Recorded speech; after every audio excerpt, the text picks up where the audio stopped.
Warren Buffett's credit was saying someday that tide will go out and then we'll see who's skinny dipping. And that's what's happened over the last many years. I'm flying out Monday to go look at a property in OKC, Oklahoma City. It's got 30% occupancy right now and had some fire damage. And if you're listening to this right now and you have an opportunity to invest with Christina Suter, you should really consider that, because Christina, you are in the right place to find these deals. Character is a risk factor. And character doesn't eliminate risk, but lack of character multiplies risk. I'm seeing the fallout in the multifamily market, so I'm buying aggressively because of that fallout in my little area. No matter what happens with AI or anything else, there's a need for housing. And 100 years from now, if the earth hasn't burned up, there's still going to be a need for housing. I am Christina Suter, and this is the Real Estate Breakthrough Show, where we talk about the reality of real estate, the mindset you need in order to face the reality of what it is, and tips and tricks to get you moving forward in investing. I am your host, Christina Suter. Hey you, this is Christina Suter with Real Estate Breakthrough, and I have Paul Moore with Wellings Capital here, and I'm always honored, Paul, to have you to learn from your wisdom. Yes, he does have gray hair. For those of you guys who are only listening to this as a podcast, Paul is deeply knowledgeable in real estate and has been playing this game for a very long time. Paul, why don't you kind of cover real quick the bottom line for you and Wellings Capital? Hey, it's great to be here again, Christina, and thanks for having me on. Wellings Capital, we started out after years of doing residential flips and small time rentals and rent to owns and financing and stuff like that. I got into commercial real estate in 2011 through a failed oil and gas investment in North Dakota. We ended up doing man camps, if you will. These are multifamily housing for oil workers. And then I wanted to be a multifamily syndicator, and I went through a really good mentoring program. I really recommend mentoring for people if it's good mentoring. And spent about $25,000 to do that. And at the end of it, I felt like I knew enough to write an arrogantly titled book called The Perfect Investment. And that was about multifamily. And, I went on, I had a show on some of Bigger Pockets, smaller channels like Instagram Live and Facebook Live. And I blogged a lot for them. And I started saying about a year and a half after publishing this in 2016, I was like, time out. The perfect investment isn't perfect if you have to overpay and over leverage and assuming rents, aka assuming trees will grow to the sky, aka rents, assume that rents will grow at 9.2% a year while, for the next 5, like they did the last 5, even though I keep operating expenses the same, and on and on and on. So I was like, look, multifamily has incredible metrics. It's got an incredible future, and even more so now. And Christina, remind me to circle back, and I'll tell you some reasons why I think that. But what happened is the real estate didn't go bad. The real estate didn't fail us. It was the deals that failed us. It was the structure that failed us. It was the operator mistakes. And I count myself in that group that failed a lot of passive investors. And, when everything has to go right to make it work, it's probably a problem. When you believe that, the 5,000 year low interest rates are going to have to stay, and that's a fact, by the way. They can go back to ancient Egypt. They have to stay where they are to be able to refinance to make this deal work. When you believe that, I might not be able to improve income, but the cap rate's going to keep compressing. When you believe lies like that, or things that could be lies, sometimes they were true from 2012 for about a decade, you're in for a potential problem. And I think everybody knows the saying now, but John F. Kennedy, I believe, is credited with saying a rising tide lifts all boats. But Warren Buffett's credit was saying someday that tide will go out and then we'll see who's skinny dipping. And that's what's happened over the last many years. So Wellings Capital pivoted. Yeah, that's my question. Why capital stack positions may matter more in certain asset classes, but specifically in the last 2 years. Like why capital stack positions matter more in certain asset Yeah, classes, and especially in this last 2 years, I think that's been revealing. So absolutely. talk to us.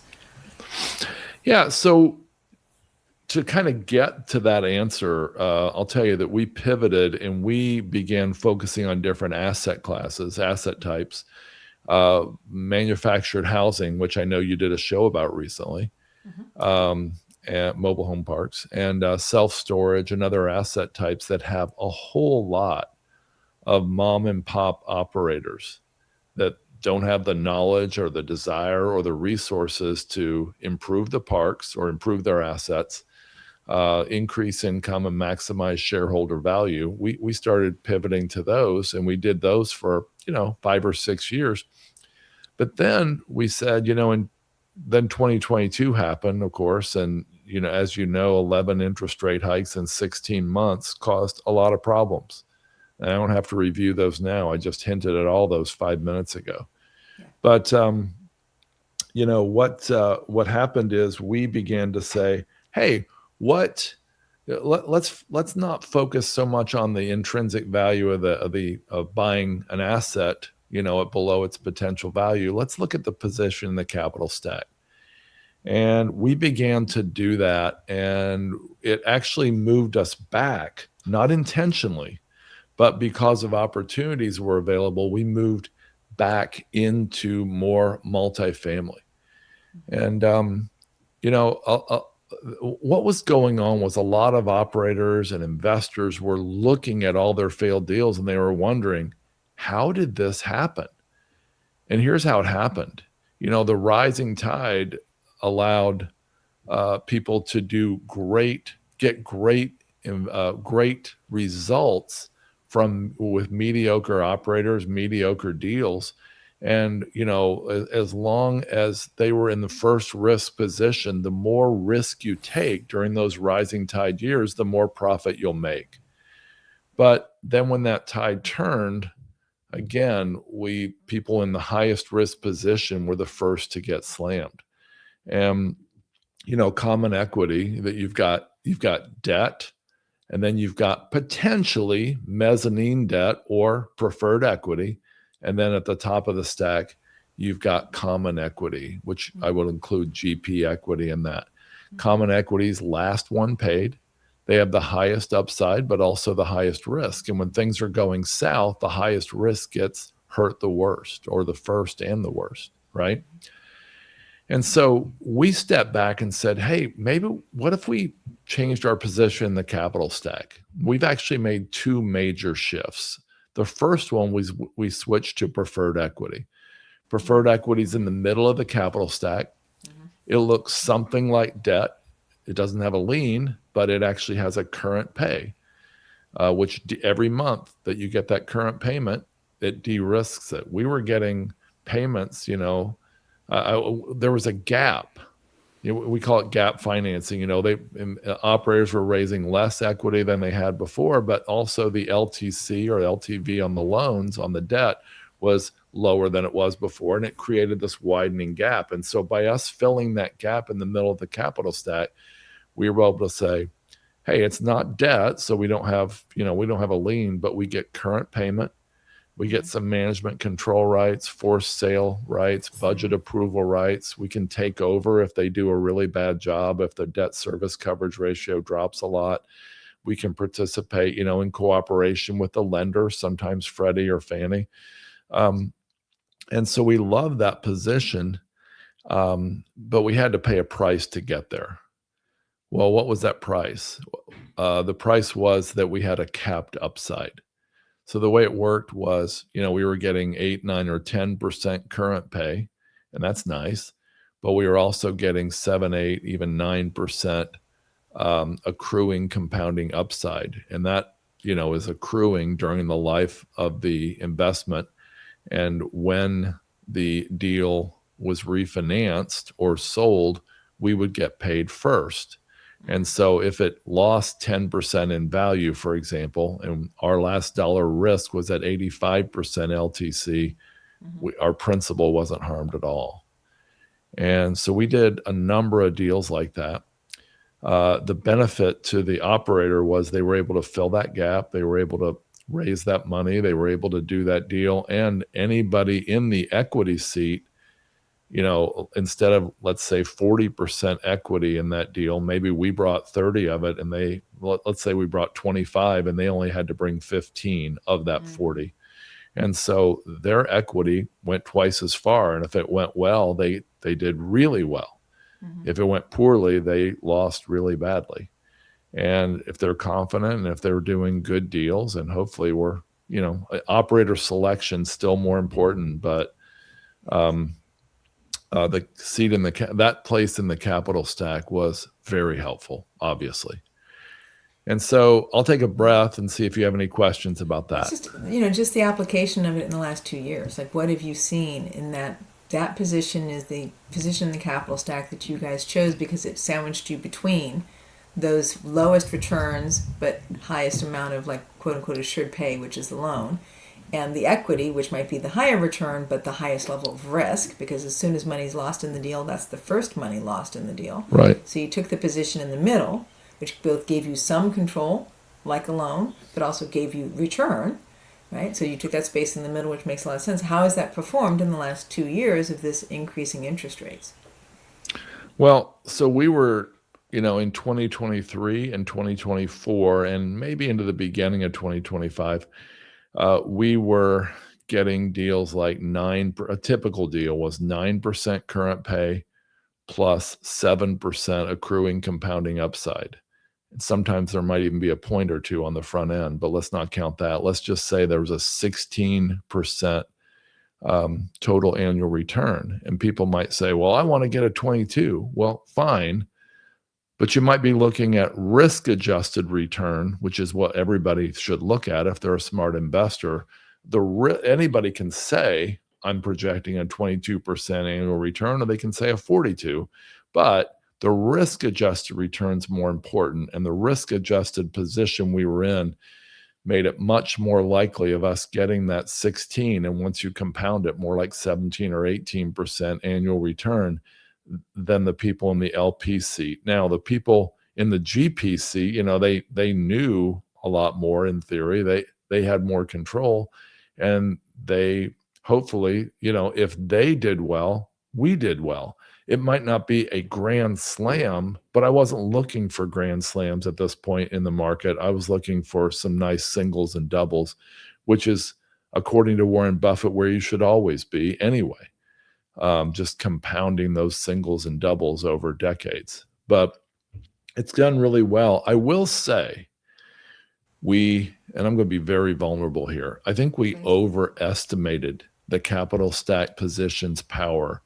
And there was 1 or 2 times when out of those, let's say 10 deals, where we probably overlooked a few weaknesses with the operator. I won't say probably, we did. We overlooked a few weaknesses. And you can get the right asset with a mediocre operator, and the deal's going to perform mediocrely. So that's mediocrely a word? It is now. And so it's good enough. We understand what you mean. I think it is. My bobblehead says yes, it's a word. There's the bobblehead. Yay! There's the bobblehead. Yeah. So if you're listening, I'm sorry you missed that. But at any rate, some of those deals that performed, have not performed as well as we hoped, and they have cut into our principal. It has hurt us. And, what we also realized was the forced sale rights, the management control rights, the budget approval rights. That was easy because we were holding the purse strings.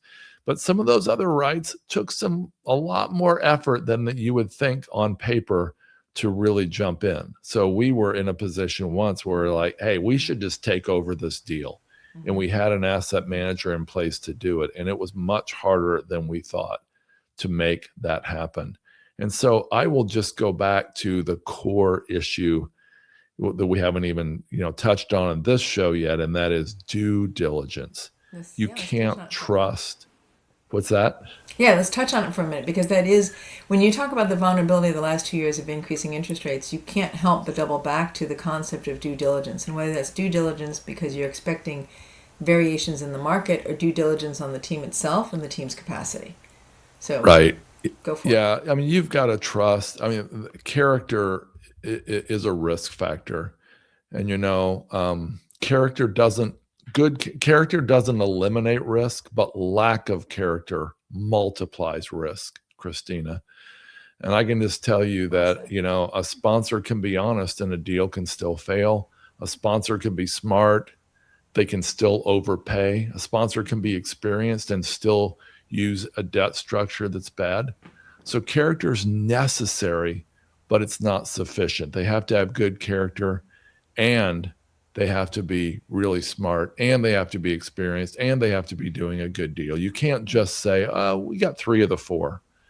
And we got good capital stack structure, which will fix any ills. It doesn't fix every ill. It just helps. Mm-hmm.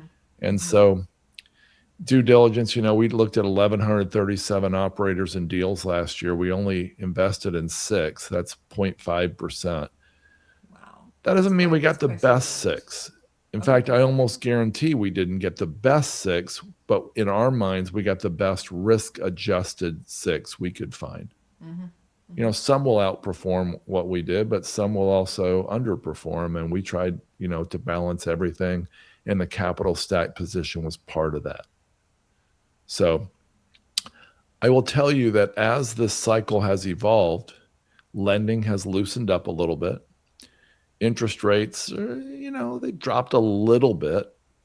And excuse me, we actually started scratching our heads and said, as interest rates continue to drop, we're not going to be able to get these 16, 17% total coupons anymore. What are we going to do?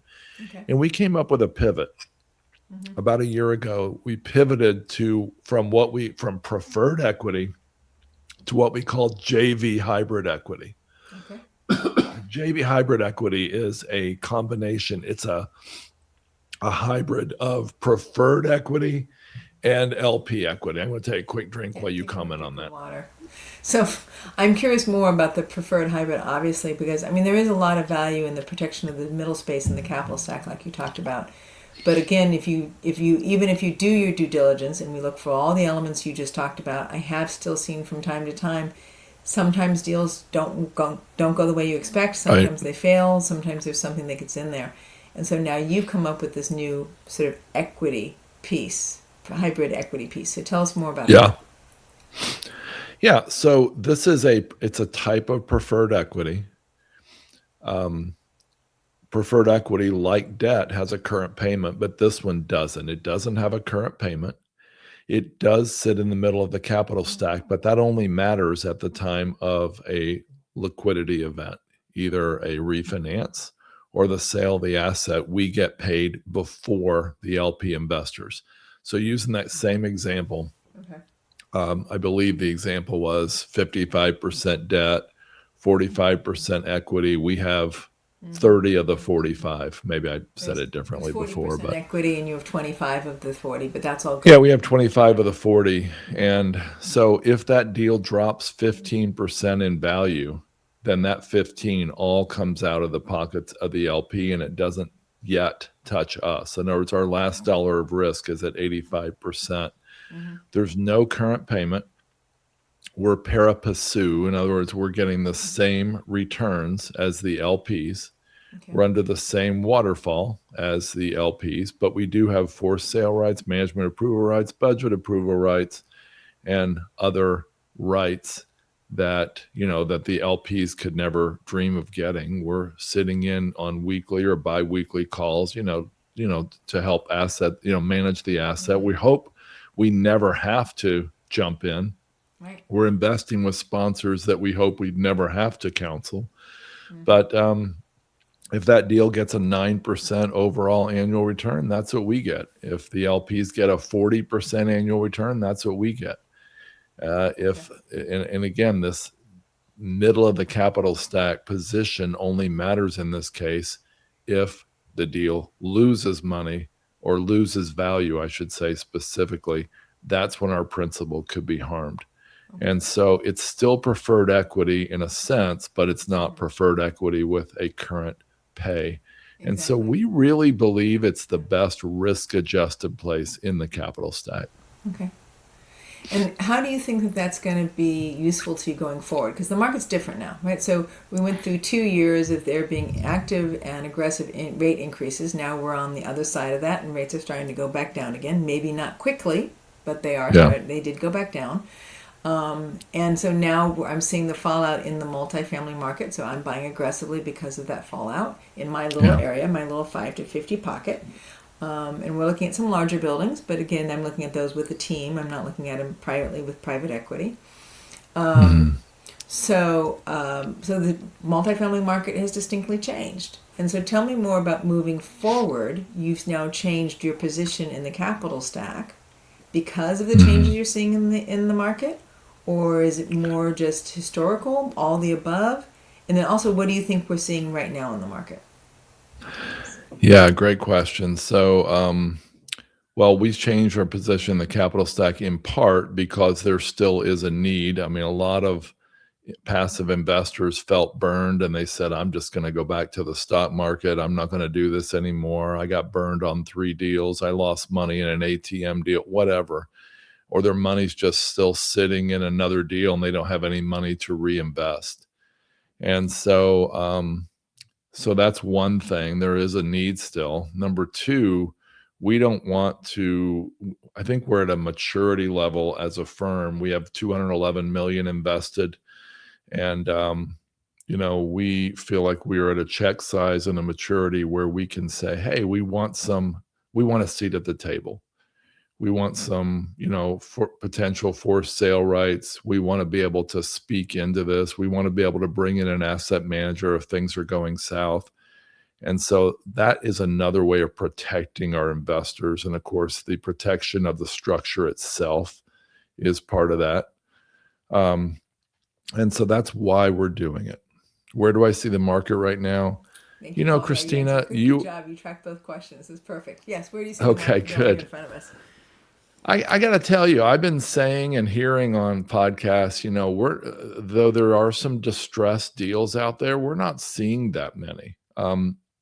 We've been harping for years on the power of buying from a mom and pop, but we've actually seen a couple institutional deals that sold, not mom and pops, but institutional deals that sold for reasons having nothing to do with the deal, with the real estate itself.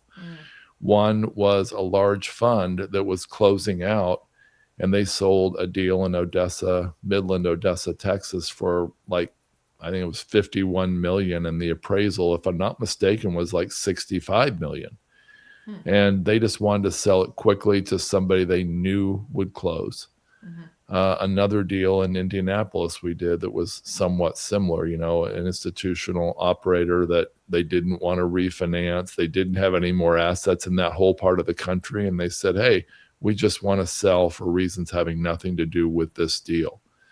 And it was sort of an orphan deal, and all their other deals were in the Southwest, and except this one deal in Indianapolis. So we are seeing deals like that. I've been saying for quite a while, this would be the time to be in the 50 to maybe 80 unit range, which is, too big for most local investors and too small to, flying under the radar of a lot of bigger groups. And so Christina, saying 5 to 50. I mean, yeah, I do obviously more than 50s as well, but that's, yeah. Exactly. But I mean, if you're listening to this right now and you have an opportunity to invest with Christina Suter, you should really consider that, because Christina, you are in the right place to find these deals, and you are smart, you're experienced, and you are in the right place to find these distressed deals. And so, thank you, Paul. I really appreciate it. Yeah, I was going to say I'm seeing something a little different in my size units, because your units are larger than mine. I am seeing in there may be 100 doors, 80 to 100 doors, maybe 120 in that bracket there, where we're seeing a high level of deferred maintenance and a high level of damage, water damage or fire damage. And the people who owned it either walk away with the insurance money or don't use the insurance money to fix the deal, and then the deal continues to decline and occupancy continues to go down. And then eventually they either need to be bank foreclosed or they have to accept a sale of some kind. And so that's what I'm seeing, but that's also in these tertiary markets, right? I'm not seeing it as much in Indianapolis. I'm seeing it more in Oklahoma City and in Tulsa, Oklahoma. Like I said, I'm flying out Monday to go look at a property in OKC, Oklahoma City. It's got 30% occupancy right now and had some fire damage, right? And I'm seeing this is my fourth or fifth deal between Tulsa and Oklahoma City that has this similar scenario. Extensive water damage, extensive fire damage, and now they have a lack of occupancy because they can't maintain units or churn units in order to keep occupying them. So it's fascinating to me that some places are being hit really, really hard, but not all places, not all sizes, and not all sizes of deals. So but that's well, you're obviously taking some risk to do those type of deals, but you have the experience to do it, and you'll be rewarded well for succeeding with those, I'm sure. Yeah, and I'm not doing it alone, right? I mean, because Christina Suter, the singularity of Christina Suter is not taking that deal down, right? So I'm not doing it alone. We're putting people on the ground specifically so that we can get better control over the rehab and the deal itself.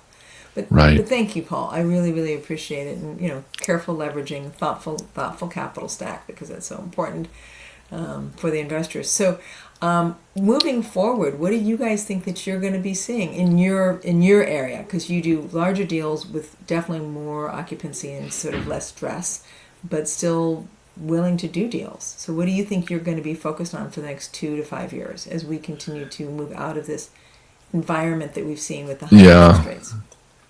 Well, going into the 2007 to 10 crisis, there was a fair amount of equity between supply and demand for multifamily and just for rental property in general in the United States. But starting around that time, we saw this gap that has continued to grow for, I guess it's been 18, 19 years now. And we're now at a place where the experts tell us that there's up to a 5.9 million housing unit shortfall in the United States. But here's the amazing thing, Christine. I wish I could pull up a slide. Those same people tell us that within 9 years, by 2035, that 5.9 million unit shortfall will be 9.6 million. And if you think about it, I mean, it's going to be a terrible time to be a renter in the next 10 years. Let's think about it. Number one, you've got housing, to buy a house right now, they say some people say 25, some people say 40. There's a few markets where it's 90% more expensive to buy than to rent right now. But let's say it's 40 or 50% higher. Some say $950 a month, almost $1,000 a month higher. So rents relative to home ownership are low and therefore will be probably forced upward. As the supply and demand shortfall continues, they'll probably be forced upward even more. Christina, how many people in their 20s do you know want to be home builders? I don't know any. And so I think the price of not only rental units, but just owned homes will go up as well. Materials continue to rise. Labor continues to be a shortfall. Immigration is kind of reversed somewhat. And so there's all these factors that are, no matter what AI does, there's going to still need to be housing for people. And so not taking that into account, I know you've had recent episodes on that. I would love to chat with you about that. But no matter what happens with AI or anything else, there's a need for housing. And 100 years from now, if the earth hasn't burned up, there's still going to be a need for housing. Yes. And so this shortfall is serious. And I think multifamily, single family, and especially workforce housing will be in very, very high demand. I know you recently did a show on mobile home parks or manufactured housing, and I can't think of a better place to be. Where else do you have no new supply, and some people say a increasing shortfall of a decreasing supply, I'm trying to say it, every year, but an increasing demand every year. And if AI does shut down a whole bunch of medium paying jobs, the demand's even going to grow higher. And so I've got to believe that, the 43,000 mobile home parks in the United States, many, many mom and pop owned and operated are going to be in massive demand. And so you asked where we want to be. We want to be in more of that. Yeah, that's what I just heard. Yeah, you want to be mobile homes, because those are solve that at the ABC, right? Mobile homes fall into that, and workforce housing. And it sounds like your Wellings Capital is going to continue to double down on that, being able to take advantage of what is a chronic and relatively, one might say severe shortage of housing, and will remain for another decade at least, if not. Yeah. So I'm sorry to say it, but we're at the end of our time. So Paul, how can people get a hold of you? How can they use Wellings Capital with your level of experience, your depth of knowledge in both multifamily as well as in mobile homes, and the capacity that Wellings can do in offering good, secure, mid-capital stack positions in these deals? How can people get a hold of you, and how can they invest through Wellings Capital? Yeah, they can go visit our website at Wellings, that's WELLINGS, wellingscapital.com. And if they want some free resources, including a special report on how to invest in mobile home parks successfully, you can go to wellingscapital.com/resources. Beautiful. Paul, I always appreciate your depth of knowledge, your deep, deep, deep experience both in real estate and being able to track the economy and understanding what financially and fiscally is sound and works. I've often looked to you for that particular area, and it's a privilege to have you on my podcast. Oh, thank you, Christine. It was great to be here. Great to see you again. Wonderful. This is Christina Suter with Real Estate Breakthrough. You see a new show every 2 weeks. We're on multiple platforms, whether it's YouTube, Amazon TV, Roku TV, iHeartRadio, Spotify. You can find us. This is not hard. So I look forward to seeing you again in 2 weeks.